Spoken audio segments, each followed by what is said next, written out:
And that kind of leads us, right into the discussion of where your folks are living. Because, like we were laughing about before the show, inside of every healthcare professional, there lives a frustrated real estate investor. And Right. it's very simple. It's such a great combination because they've trained for years and in some cases decades to make a lot of money for a relatively short amount of time at an incredible cost of effort, personal life, and quality of life Well, because it's a school demanding loans job. and costs Yes. to get educated. So, what they can make that money do while they're practicing their career is huge.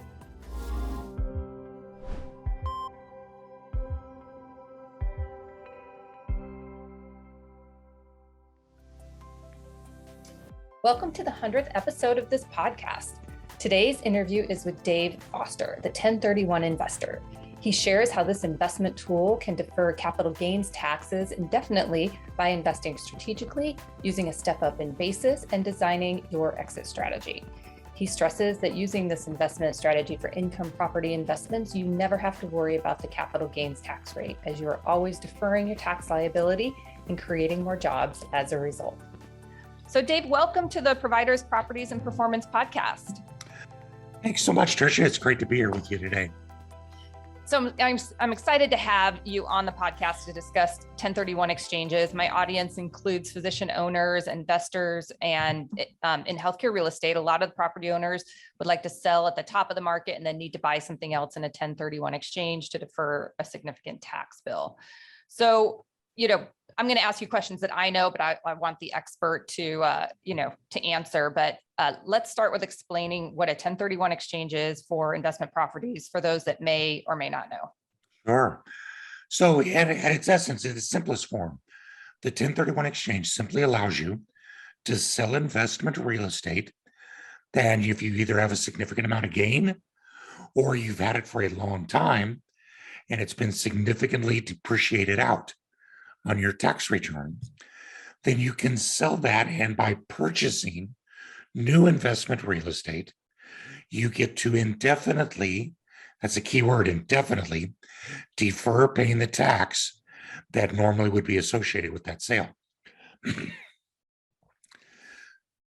And then just to keep things interesting, can you explain what a reverse 1031 exchange is?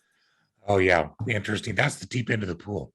So the key thing to the 1031 exchange is that it's always a sale of real estate followed by a purchase so that you're deferring the gain, right? Mm-hmm. A reverse exchange does not change that process. But what happens is that the qualified intermediary will actually take title to the new property before you've closed the sale of your old property. And then we can hold that property for up to 180 days while you're negotiating the sale of your old property. So you're in control of your new property, but you haven't closed on it yet and taken title. So it still qualifies for the 1031. And what's really powerful about that is a couple things. First of all, it helps to mitigate some of the risk in this market, right? It's easy to sell. I can sell my property tomorrow, but I'm scared I'm going to find new properties. So instead, by doing the reverse exchange, they already know what their new property is, and it's already under their control. Then they can sell their old property, and as long as they sell it within the next 180 days, there's your 1031 exchange. Works perfectly. The other thing, particularly with larger assets, that this can be good for is that during that 180-day process, that's a half a year, pardon me, you are not only in control of your new property, but you're also generating all the income off of it. While at the same time, you still own your old property and you're generating all the income off of that. So although reverse exchanges will cost you several $1,000s more than a regular 1031, they allow you to, in essence, double dip appreciation and income because you've already got everything locked up at today's prices. but you can take advantage of the appreciation on the sale and the cash flow from both sides. So they can actually be kind of a financial windfall in the right situation, but they are pretty complex and a little Yeah. bit pricey. Well, and, as a, plus or minus percentage cost of sale, what does it cost to do a 1031 exchange either way? Yeah, I would say that 98% of the QIs, qualified intermediaries, these are the people like us that do exchanges, make their exchanges fee based. And so for a garden variety 1031 of say $1 million or less, you're probably looking at $900 to $1,200. For a reverse exchange, you're adding probably around $7,000 to $10,000 to that. So they're not like onerous in terms of how expensive they are compared to the bang you can get. Right. And that you bring up another point there. So what is the limit for a 1031 exchange? Like how much total dollar value can you use a 1031 exchange for? Well, that's the beautiful thing. There's no restriction whatsoever on the limit. The restrictions on valuation are that if you want to defer all tax, you simply must purchase at least as much as you sell and use all the proceeds to do that. So you could be selling a $10 million property to a 1031 exchange. Or my favorite client of all time, several years ago, was a lady who was selling a $11,000 lot in Southwest Florida.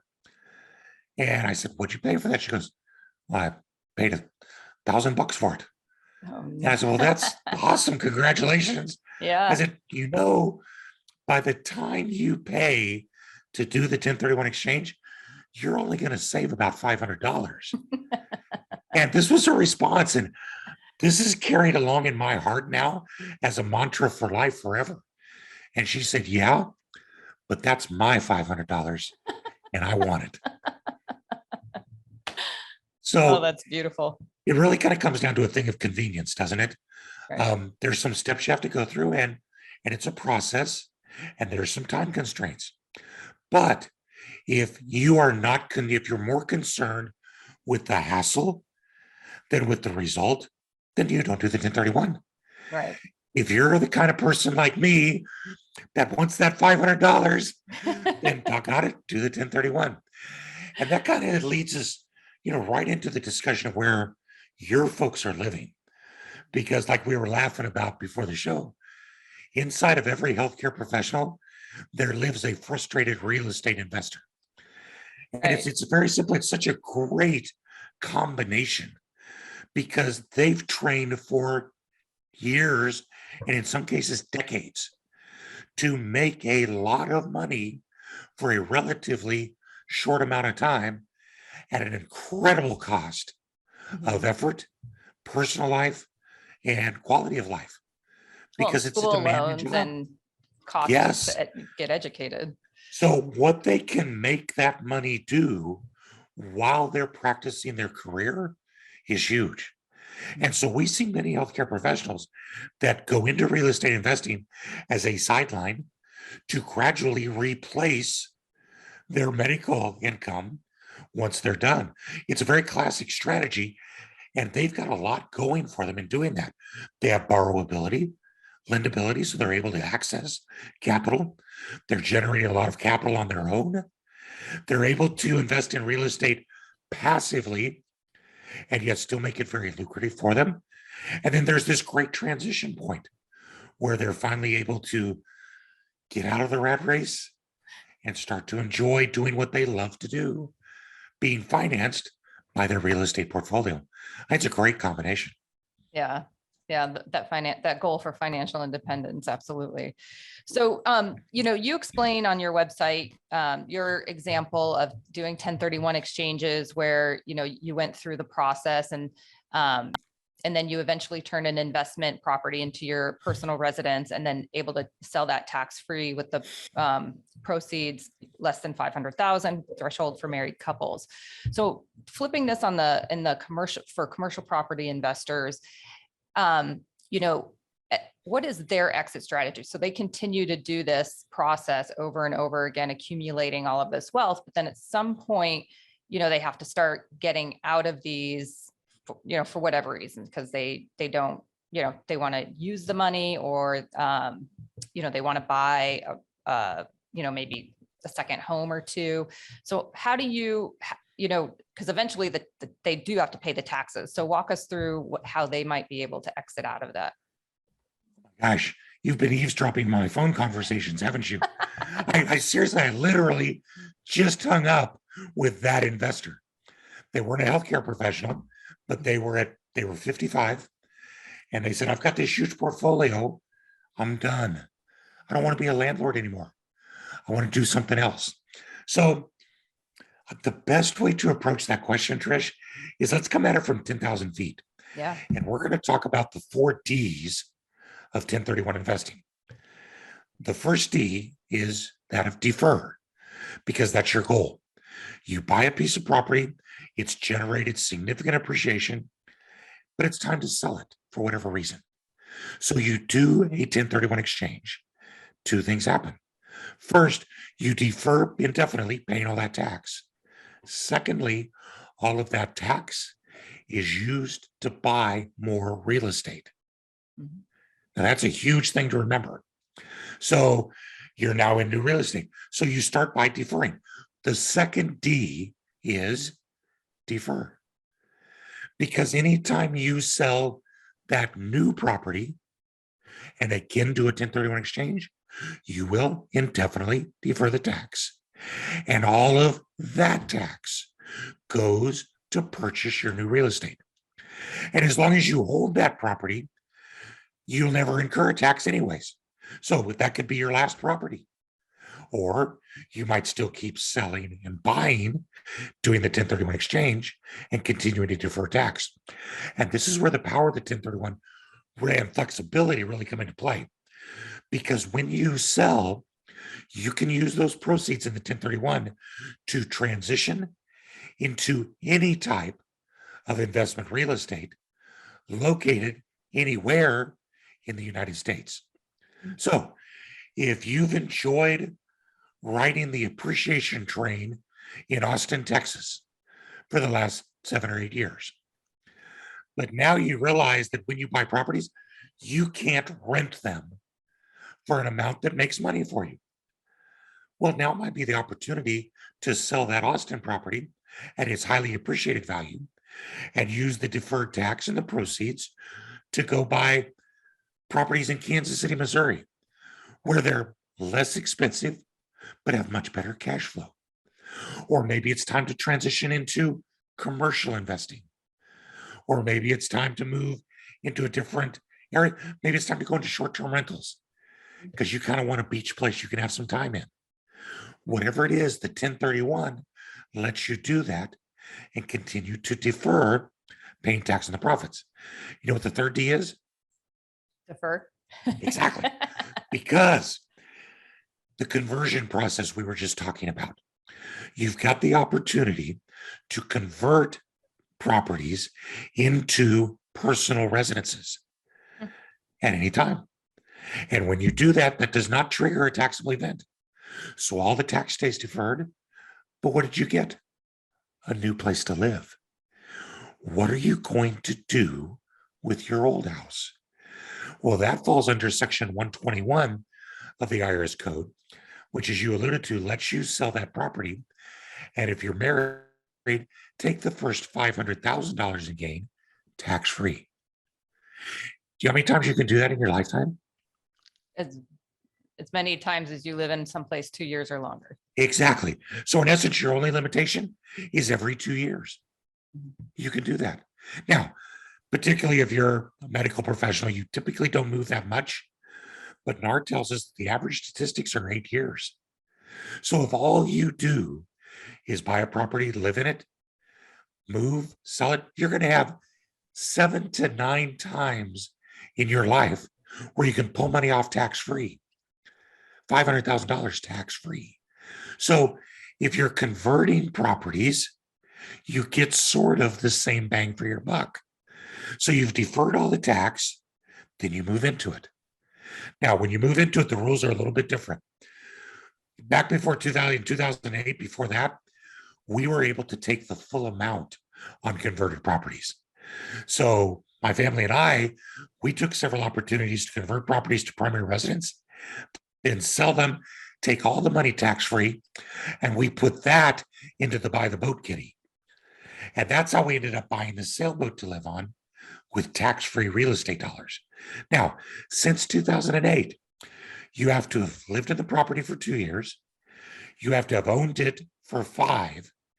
And when you sell it, you're only going to get to prorate the amount of gain between when you lived in it and when you rented it. So let's do an example. You do a 1031 exchange, you rent the property out for a couple of years. Then you decide, man, it's time to retire, and I want to move to that property in Sarasota. So you sell your house, put $500,000 in your pocket, tax-free. You move into your formal rental property and you live in it. It's on the beach, of course, and it's right next door to another rental property you own that's also on the beach. Are you with me? Yeah. Sounds like my kind of scenario, right? Yeah. Okay, I'm like, you move into the how first can I one. sign up for this? Exactly. You live in it for 3 years.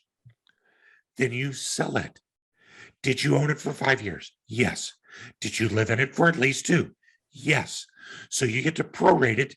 You take the 60% of the gain tax-free. You pay tax on 40%. Okay. You recapture the depreciation. Okay. But I still got a bunch tax-free. Where do I move, Trisha? You have the answer. So Next door to the next Oh. one, right? And I just keep converting them throughout my retirement without ever paying a penny in tax, except for the extra from the time when I didn't live in it. So those are the first 3 Ds. So really, it's possible throughout your life to never have to pay that tax and to continue to use that for my own uses. And what we call that, it's really just a form of compound interest. Hmm. And compound interest is an amazingly powerful Yeah. thing. So the 4th D, what do you think that is? Defer. I got you on that one. It's die. So defer, and then die. And this is extremely critical, particularly for our high net worth individuals, because when you die, assets that you own will go to your heirs at what is called a step up in basis, which means the tax disappears for them. So what's the practical aspect of all this? Number 1, you never pay tax throughout your life. Number 2, your heirs get assets tax free. That's legacy wealth building. I really have never found a statute that's more powerful in what it can do to the average individual throughout their life. So you can sell your house, take 500,000 tax free, and then 1031 the rest of it into an investment property. You're talking about a reverse conversion. And that's a great point, though, because this is awesome. So you've got a property that you have $1 million in gain on. It's your primary residence. So if you sold it, you'd get 500,000 tax free, and you'd have to pay 500 tax on 500,000, right? Mm-hmm.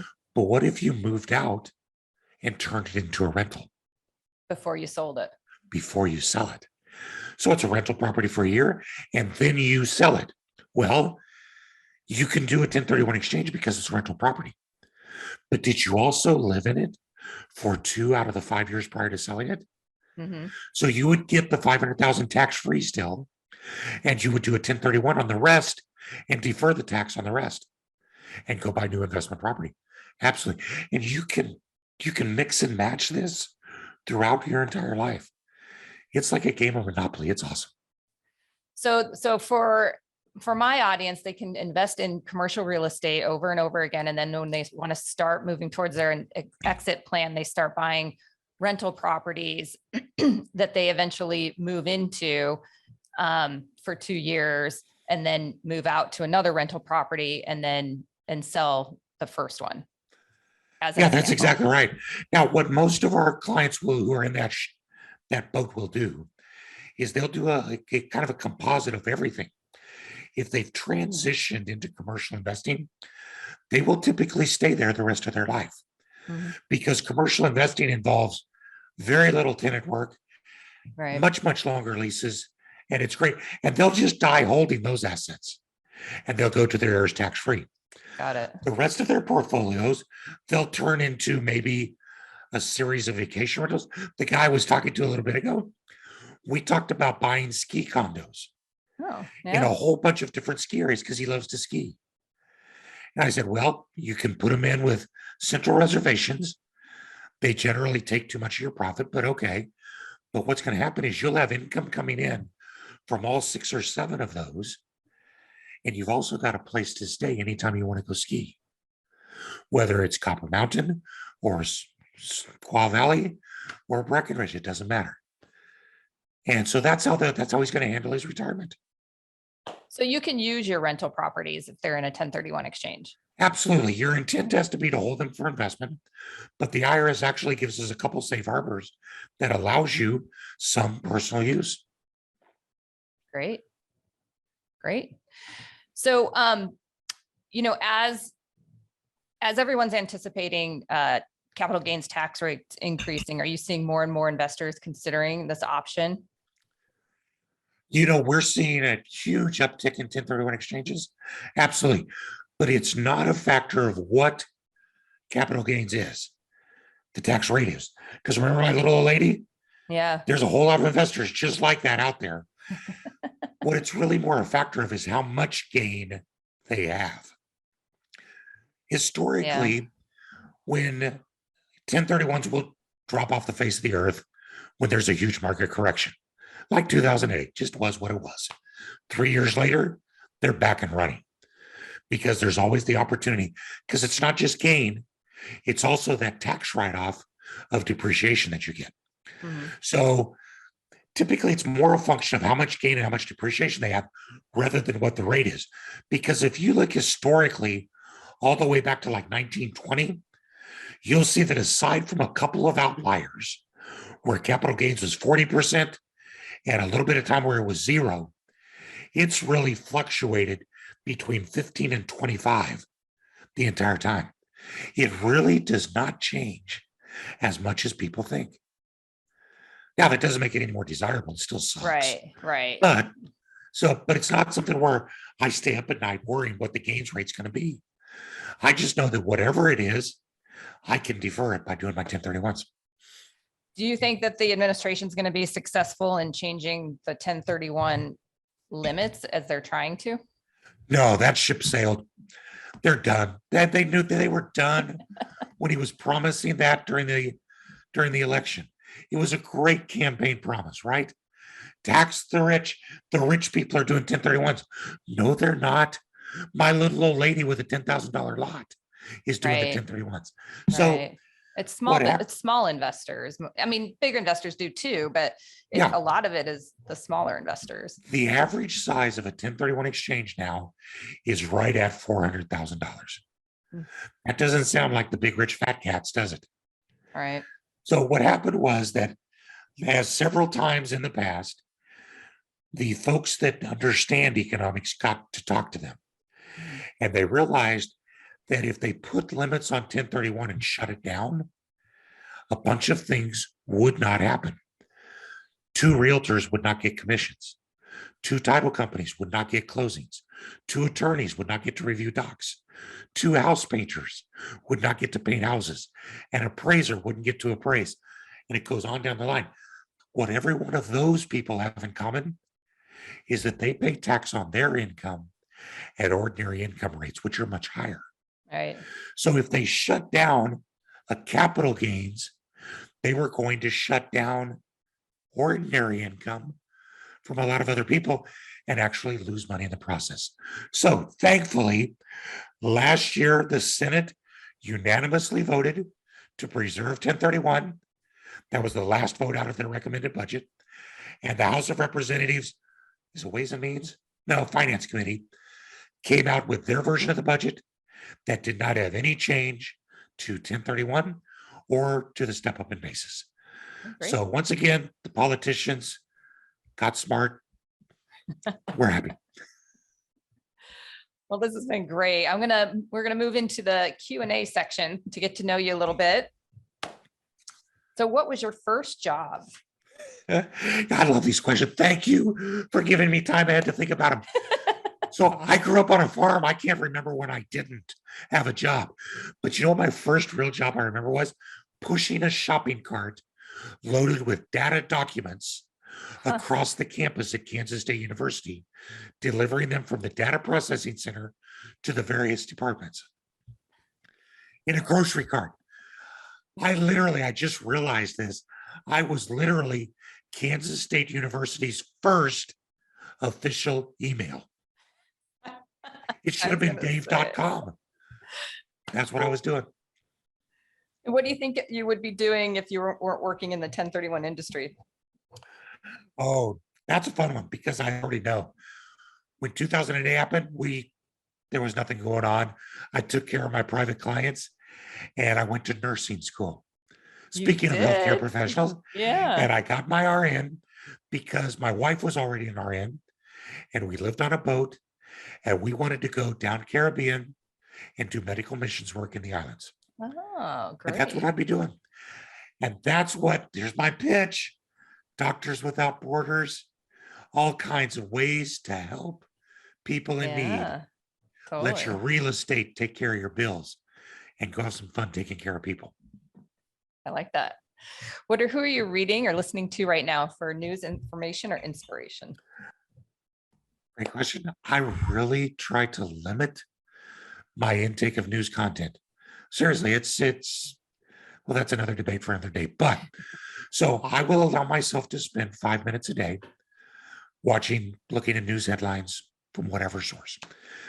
That has to go along with at least 30 minutes a day spent reading the Psalms and the Proverbs in the Bible, because that's where wisdom truly is.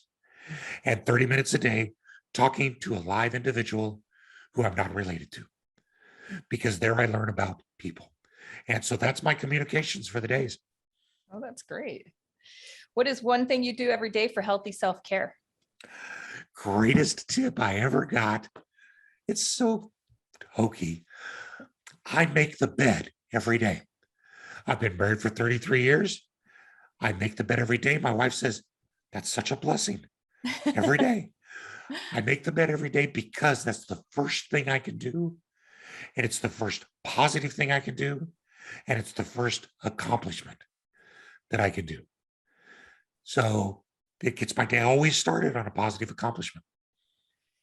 I had another interviewer say the same thing. And I was raised, my dad was in the military. So, not making Yeah. your bed was not an option.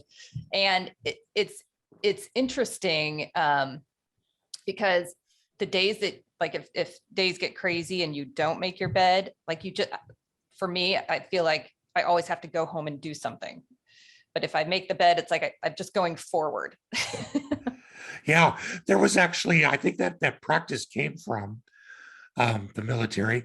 I actually saw like a YouTube clip or something a long time ago where a general was speaking at a college graduation and related that exact same story. And I just went, yep, that's very true. Here's what it also lets me do, though. I always get to sleep in later than my wife because I'm going to make the bed. So bonus. Yeah, it is tough when you and your partner get up at different times. So are leaders born or trained? I think that inside of us, man was created in the image of God. And inside of us, there are always, with deference to the Wizard of Oz, there's always part scarecrow and part lion. Mhm. It may be in differing percentages, Mhm. but that's inside of all of us. But what truly makes a leader, the lion, the one who's willing to go someplace they've already been that wasn't so fun and take someone with them, or someone who's willing to go into the unknown ahead and take others with them. What makes that person is practice and experience in little small doses. The greatest way to get to a big goal is to start with small goals. And that's all nurture. And that's why, man, as I was thinking about this, I was thinking that's why it's so, if I could wax eloquent for a moment, that is what is so important about how we're raising our children these days. To not be so ignorant to let them do what they want because we think that'll turn them into leaders? No, that's just going to let them fail in massive scale. If you protect them too long, the failures are too big to recover from. But if we protect them for too long, we never let them bring out the inner lion. They never know what it's like to face adversity. So, I mean, folks, everybody out there, grab your children, grab a child, find a child. Okay, don't grab a child who's by themselves unless they got parents' permission. But find children that you can invest in, Yeah. protect them, and teach them how to stretch themselves. Yeah, I like that. Well, thank you, Dave. Thank you for your time. And I really enjoyed this interview. It was great. Enjoyed it.